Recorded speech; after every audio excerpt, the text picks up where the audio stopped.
Pour créer une mise en page dans QGIS, vous pouvez soit cliquer sur Nouvelle mise en page et marquer le nom, soit passer par le gestionnaire de mise en page et créer une nouvelle mise en page. Afin de régler les propriétés de la mise en page, faites clic droit sur la feuille, Propriétés de la page. Vous pouvez régler le format ainsi que l'orientation. Tous les outils de mise en page sont à votre disposition sur la gauche. Pour créer une carte, prenez l'outil Carte et sélectionnez la zone d'emprise de cette carte. Elle va automatiquement s'afficher. Par défaut, la carte récupère le style qui sont affichés au moment de la création de la carte. Afin de la forcer à avoir un thème précis, cliquez sur Suivre le thème de la carte, puis sélectionnez votre thème. Vous pouvez ensuite vous déplacer dans la carte grâce à l'outil Déplacer. Vous avez juste à glisser-déposer dans la carte comme vous le feriez sur AutoCAD. Vous pouvez régler l'échelle de la carte dans les propriétés de l'objet sur la droite. Par exemple, nous allons mettre 25 millième.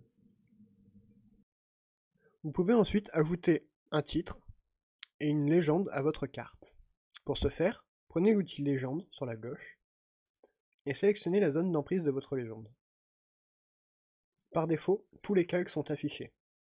Afin de masquer les calques que vous ne voulez pas, décochez Mise à jour automatique et supprimez les calques inutiles.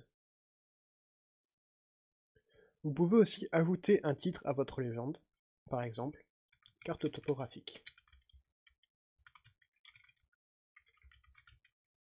Pour ajouter un nord ainsi qu'une échelle, prenez le logo nord et sélectionnez la zone d'emprise. Par défaut, le nord est aligné sur la carte existante.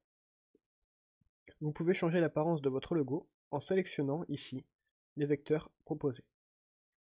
Ensuite, pour mettre une échelle, sélectionnez l'outil échelle et sélectionnez la zone. Ici, vous pouvez choisir le style d'échelle. Nous allons prendre numérique.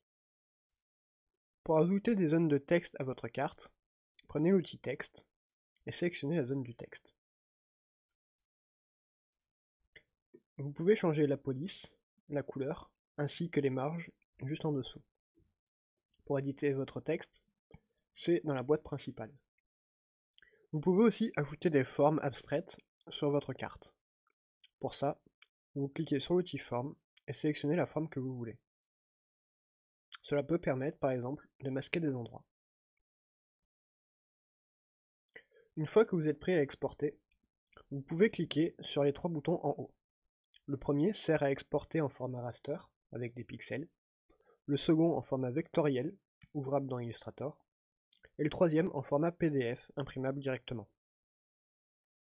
Si vous souhaitez exporter un projet en DXF pour l'ouvrir dans AutoCAD, faites Projet, Exporter au format DXF.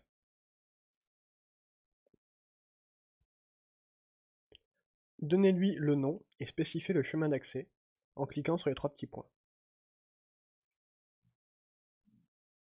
Vous pouvez spécifier un thème établi et forcer les paramètres en 2D en cas de problème avec les largeurs de polylignes.